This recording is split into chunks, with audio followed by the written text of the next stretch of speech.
ஆண்டவராகிய இயேசு கிறிஸ்துவின் நாமத்தில் என் அன்பின் வாழ்த்துக்கள். இந்த நாளிலேயும் உங்களை சந்திப்பதில் நான் மகிழ்ச்சி அடைகிறேன். இந்த உஷ்ணமான காலகட்டத்திலேயும் கர்த்தர் நல்ல கால சூழ்நிலைகளை மாற்றி கொடுத்து அவருடைய வசனம் அப்படித்தான் இன்பமானதாக இருக்கிறது என்று வேதம் சொல்கிறது. இன்றைக்கு நம்முடைய தியானத்திற்கு நாம் தெரிந்து கொள்கிற வேத வசனம் ஏசாயா தீர்க்கதரிசன புஸ்தகம் 60வது அதிகாரம் 21ஆம் வசனம். உன் ஜனங்கள் யாவரும் நீதிமான்களும் என்றைக்கும் பூமியை சுதந்தரிக்கும் குடிகளும் நான் நட்ட கிளைகளும் நான் மகிமைப்படும்படி என் கரங்களின் கிரியைகளுமாய் இருப்பார்கள். உன் ஜனங்கள் யாவரும், ஆண்டவர் ஒருவரை சொல்லவில்லை, யாவரும் நீதிமான்கள், ஆசீர்வதிக்கப்பட்டவர்கள், என் கரத்தின் கிரியைகள், என்னுடைய மக்கள் என்று சொல்லி ஆண்டவர் பல காரியங்களை உள்ளடக்கி அந்த வேத வசனத்தில் மிக அழகாக நமக்கு சொல்லிக் கொடுத்திருக்கிறார்.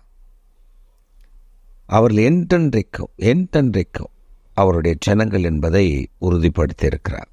ஆம் பிரியமானவர்களே, தேவனுடைய ஜனம் என்று வரும்பொழுது அங்கே 3 விதமான ஆசீர்வாதங்கள் உள்ளடக்கியிருக்கிறது. ஒன்று, தேவனுடைய புத்திரர்களாய் அவர் பார்க்கிறார். தேவனுடைய ஜனங்கள் என்று வரும்பொழுது இஸ்ரவேலை அவர் பார்க்கிறார். தேவனுடைய ஜனங்கள் என்று வரும்பொழுது அவர்கள் ஆசீர்வதிக்கப்பட்ட கூட்டமாய் பார்க்கிறார். இந்த 3 விதமான ஜனங்கள் 3 விதமாய் கர்த்தர் பார்க்கிறார். என்னுடைய ஜனங்கள் இஸ்ரவேலராய் பார்க்கிறார், ஆசீர்வதிக்கப்பட்டவர்களாய் பார்க்கிறார். அப்போ அந்த ஜனங்கள் எல்லாம் ஆசீர்வதிக்கப்பட்டிருக்கணுமே, ஏன் சாபம் இருக்கிறது, ஏன் குறைவுகள் இருக்கிறது, ஏன் தரித்திரம் இருக்கிறது, ஏன் பிரச்சனை இருக்கிறது, ஏன் போராட்டம் இருக்கிறது என்று நாம் கேட்கலாம். அதற்கு காரணம் நாம் தான். நம்முடைய வாழ்க்கையில் நாம் தேவனை சார்ந்து அவருடைய ஜனமாக இல்லாதபடி, வெளியில் அவருடைய ஜனம், உள்ளுக்குள்ளே நாம் மற்ற காரியங்களில் இருப்போம். வெளியில் பரிசுத்தம், ஆனால் உள்ளுக்குள்ளே அவ்வளவு பாவங்கள் இருக்கும். இயேசு சொன்னார், பாவம் எப்படியெல்லாம் வரும் என்று சிலர் கேள்வி கேட்பார்கள் என்று அவருக்கு தெரியும். அதனால்தான் ஆண்டவர் சொன்னார், சிந்தனையில் பாவம் செய்தால் கூட, எண்ணத்தில் பாவம் செய்தால் கூட, செயல்களில் பாவம் செய்தால், ஆண்டவர் நிறைய விஷயங்களை வேதத்தில் நமக்கு கற்றுக் கொடுத்திருக்கிறார். இன்றைக்கு நமக்கு சொல்லிக் கொடுக்கிற ஒரு காரியம், அவர் என்னுடைய ஜனங்கள் நீதிமான்கள், அவர்கள் என்றென்றைக்கும் அவரை சார்ந்த ஜனங்களாய் இருப்பார்கள் என்று ஆண்டவர் வாக்கு பண்ணியிருக்கிறது. நோக்கம் என்ன தெரியுமா? நீங்களும் நாமும் அவருடைய ஜனங்களாய் இருக்கும்பொழுது அவர் நமக்கு பக்கத்தில் இருந்து நம்மை பாதுகாத்து வழி நடத்துகிறார் என்பதால் இவருடைய மைய கருத்து. சங்கீதம் 60:1 நீங்கள் வாசித்து பார்த்து கடைசி வரை வாசித்தால் வாக்குத்தத்தங்கள் எல்லாம் அதில் உள்ளடங்கி ஆண்டவர் மேன்மையாய் வைத்திருப்பார். தேவனுடைய ஜனங்களாய் இருக்கும் பொழுது அந்த ஜனங்கள் கற்களைப் போல இருக்கிறவர்களை கர்த்தர் வேறே நன்மையினால் நிரப்புகிறார். ஆண்டவர் மரங்களை வேறே நன்மையாய் நிரப்புகிறார். இப்படி ஒவ்வொரு ஆசீர்வாதங்களையும் கர்த்தர் நமக்கு வைத்திருக்கிறார். இன்றைக்கு நீங்கள் ஒருவேளை உங்களை குறைத்து மதிப்பிடலாம். நான் ஆண்டவருடைய பிள்ளை தான், ஆனால் ஆண்டவர் எனக்கு ஒரு நன்மையும் செய்யாமல் தாமதித்து கொண்டே இருக்கிறார். இன்றைக்கு இந்த வசனத்தின் மூலமாய் உங்களோடு தான் பேசி கொண்டிருக்கிறார். காரணம் என்ன தெரியுமா? உங்களுக்கான ஒரு திட்டத்தை கர்த்தர் வைத்திருக்கிறார்.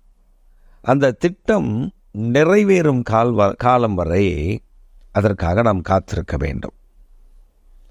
ஒரு விவசாயி தன் தோட்டத்தில் ஒரு மூங்கில் விதையை விதைக்கிறான். அந்த மூங்கில் விதையை விதைத்து அவன் காத்திருக்கிறான். இந்த வருடத்தில் இந்த மூங்கில் விதையை விதைத்து விட்டோம், அது முளைக்கும் என்று முளைக்கவில்லை. மாறாக புல் முளைந்து விட்டது.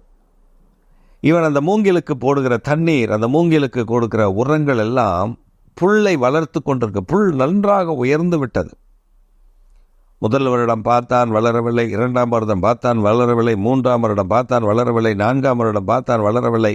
5ஆம் வருடத்தில் அது முளைக்க ஆரம்பித்தது. அந்த முளை கிளம்பின உடனே, மூங்கில் முளை கிளம்பின உடனே இந்த புற்கள் அப்படியே அடர்ந்திருக்கிறது. வெட்டி விட்டாலும் அடுத்த முறை நன்றாக வளர்ந்து விடுகிறது புற்கள். காலையிலிருந்து மாலையில் காய்ந்து போகக்கூடிய புல் தான். ஆனால் இந்த மூங்கில் மரமோ வளர்ந்து 6 மாதத்தில் 60 அடிக்கு மேல் நின்றது. அந்த விவசாயிக்கு பயங்கர ஆச்சரியம். காரணம் என்ன தெரியுமா? அந்த மூங்கில் 60 அடி மூங்கிலை தாங்குவதற்கு ஆழமான வேர் வேண்டும். அந்த ஆழமான வேர், இந்த மூங்கில் 5 வருடங்களாய் பூமிக்கு உள்ளே தன் வேரை ஆழமாக அனுப்பி மேலே எழும்பக்கூடிய அந்த மூங்கிலை தாங்குவதற்கு, அது அவ்வளவு ஸ்ட்ராங்கான திடமான ஒரு மூங்கிலை கொடுப்பதற்கு அது தன்னை ஆயத்தப்படுத்தினது. அதே போலதான் நீங்கள் ஒவ்வொரு காரியத்திலேயே நீங்கள் பார்த்தீர்கள் என்று சொன்னால் தேவனுடைய ஜனம் என்று நாம் சொல்லுவோம். ஆனால் காத்திருக்க மாத்திரம் நமக்கு தெரியாது, காத்திருக்க மாத்திரம் நமக்கு முடியாது. சிங்கக்குட்டி அதை வளர்க்கும் பொழுது, ஒரு சிங்கத்தை பாலசிங்கமாக வளர்க்கும் பொழுது, அந்த பாலசிங்கத்தை பக்குவமாக வளர்த்து வரும் அந்த பெண் சிங்கமும் ஆண் சிங்கமும். அது நல்ல வளர்ந்து பெருகி வரும்பொழுது 10 சிங்கக்குட்டிகள் அந்த கூட்டத்தில் இருந்தாலும் ஒரு சிங்கம் தான் பாலசிங்கமாக மாறும். அதற்கு எல்லா விதமான ட்ரைனிங்கும் அந்த தாய் சிங்கமும் ஆண் சிங்கமும் அதற்கு கொடுத்து வளர்த்து விடும். மோசேயுடைய காலத்தில் கூட, மோசே ராஜாவின் வீட்டில் வளர்ந்தவன் தான். 40 வருட காலம் அவன் வனாந்திரத்தில் ஆண்டவர் கொண்டு போனார். அவன் யோசித்திருப்பான், நான் ஆண்டவருடைய பிள்ளை தானே, நான் ஆண்டவரை உண்மையாக தான் நேசிக்கிறேன், நான் ஆண்டவரை தானே தேடினேன், ஏன் அவர் என்னை கைவிட்டார், ஏன் அவர் என்னை விட்டு விலகினார்? அவர் கண்ணோக்கி பார்க்காமலா இருந்தார்? இல்லை, அவனை பயிற்றுவித்தார்.